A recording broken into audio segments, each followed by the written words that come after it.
Architect कुक्स। आज हम बनाने जा रहे हैं एक बहुत ही इंटरेस्टिंग केक की रेसिपी। इंटरेस्टिंग इसलिए कि ये केक हम स्पेशली बनाएंगे ताकि जब आपने नवरात्रि या कोई भी व्रत रखा हो ना जिसमें आप सिर्फ फलाहार खाते हो, तब भी हम ये केक खा सकते हैं। अगर आपको मेरा ये वीडियो पसंद आए तो लाइक, सब्सक्राइब और शेयर जरूर करिएगा। तो आइए मैं बताती हूँ कि ये व्रत वाला केक बनाने के हमारे इंग्रेडिएंट्स क्या हैं। सो इंग्रेडिएंट्स में सबसे पहले हमें यहाँ पे चाहिए बनानास। ये 2 छोटे या 1 मीडियम साइज का बनाना है जिसको इस तरह से मैंने प्यूरे करके रख लिया। प्यूरे नहीं करना, आप मैश कर सकते हो एक फोक की हेल्प से। उसके साथ मेरे पास है यहाँ पे half a teaspoon of baking powder, half a teaspoon of baking soda, half a teaspoon of ground cinnamon powder and a pinch of salt. ऊपर से गार्निशिंग के लिए है chopped walnuts. I have about 2 tablespoon of oil, कोई भी flavourless odourless oil आप use कर सकते हो। Then I have about 1/4 cup of milk, half से थोड़ा सा 1 टेबल स्पून कम शुगर। अगर आप चीनी ज़्यादा खाते हो you can increase the quantity of sugar as per your taste. And यहाँ पे आई एम यूजिंग सिंघाड़े का आटा, हाफ अ कप ऑफ सिंघाड़े का आटा। आप सिंघाड़े का, कुट्टू का जो भी आटा यूज़ करते हो आप वो यूज़ कर सकते हो। I have a baking dish जिसको मैंने इस तरह से ग्रीस करके एंड ऊपर पार्चमेंट पेपर एक लगा के छोड़ दिया है।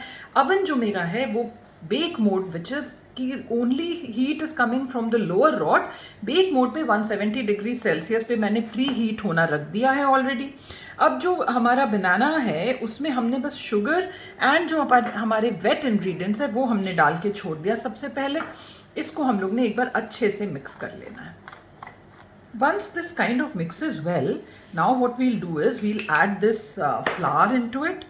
इसको एक बार जेंटली थोड़ा सा फोल्ड कर देंगे हम लोग इस तरह से, ताकि हमारा जो है ना, we don't want any part of the flour to remain dry. It has to kind of integrate with all the wet ingredients. तो ये हमने मिक्स कर दिया। आप चाहो तो आप इसमें कैस्टर शुगर यानी कि ग्राउंड शुगर भी यूज़ कर सकते हो, but granulated sugar works just equally well. ये कर दिया। वंस दिस इज मिक्सड, अपने ये जो सारे हमारा baking powder, baking soda, salt and cinnamon हमने इसमें डाल दिया। इसको अब हमने अच्छे से इसको भी मिक्स कर लेना है। अगेन द आइडिया इज कि हमारा एक होमोजेनस सा मिक्सचर बन जाए। बट जो भी आप मिक्सिंग करें जस्ट टेक केयर कि वो एक ही डायरेक्शन में करें and we don't need to over mix it. बस ये खाली एक होमोजेनस सा मिक्सचर बन जाना चाहिए। मैं छोटा सा केक बना रही हूँ, आपका जितना बैटर हो उसके हिसाब से ही आप केक टिन का साइज़ लें।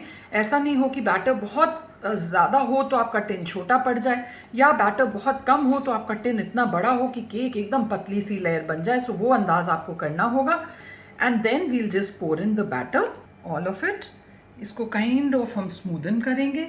इस तरह का आप देख रहे हो जो टेक्सचर है, जो कंसिस्टेंसी है वो ऐसी होनी चाहिए। इसको अब हमने हल्का सा टैप कर दिया and then we will just जो हमारे चॉप्ड वॉलनट्स हैं वो हमने इसके ऊपर इस तरह से फैला देने हैं। आप चाहो तो और भी कोई ड्राई फ्रूट्स आप यूज़ कर सकते हो, आमंड्स, पिस्ता, कैशू, जो भी आप चाहो यूज़ कर सकते हो। I like to make this cake only with chopped walnuts. Now my oven is ready at 170 degrees Celsius bake mode only and I'll put the cake to bake for about 30 minutes पे हम एक बार check करेंगे and then I'll tell you how to do the toothpick test. So I'm putting the cake to bake now and I'll see you in a bit. And now it's time for the tip of the day.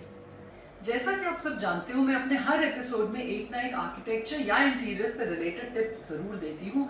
आज का जो मेरा tip है ना वो है landscaping से related. Landscaping मतलब जो हम लोग प्लांट्स लगाते हैं घरों में।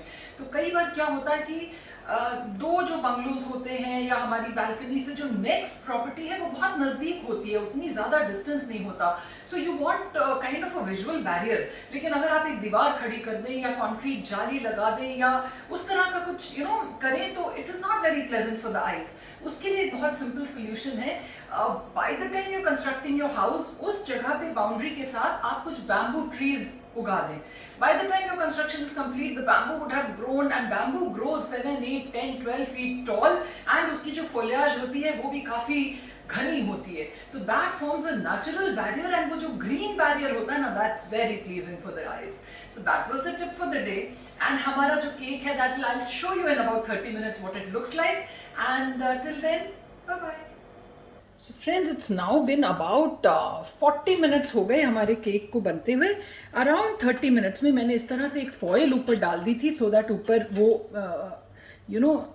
काला ना हो जाए। I will do the toothpick test now and ये देखिए मेरा टूथपिक क्लीन आया, which means the cake is done. I switch it off and now I just show it to you. ये देखिए फ्रेंड्स, ये कितना सुंदर हमारा एकदम क्रिस्पी एंड टोटली सॉफ्ट ये केक है. एंड इमेजिन कि ये नवरात्रि स्पेशल केक है. इस केक को आप नवरात्रि के टाइम भी काट के खा सकते हैं आराम से. सिंघाड़े के आटे से ये बना हुआ है, बहुत सॉफ्ट बनता है, फ्लेवर्स इसके बहुत अच्छे होते हैं. इसको इस समय आप डीमोल्ड मत करिएगा because the steam is still inside and the cake will crumble. Just wait for about 15 to 20 minutes for the steam to escape and the cake to set. And then इसको आप ग्रेजुअली साइड से छुड़ा के and इसको आप गरम गरम खाएं. So wasn't that an easy and interesting recipe for the Navratri, dear friends? With that, we come to the end of today's episode. I'll see you next Saturday at 7 p.m. again with a simple, chatpat, mazedar but instant recipe. Till then,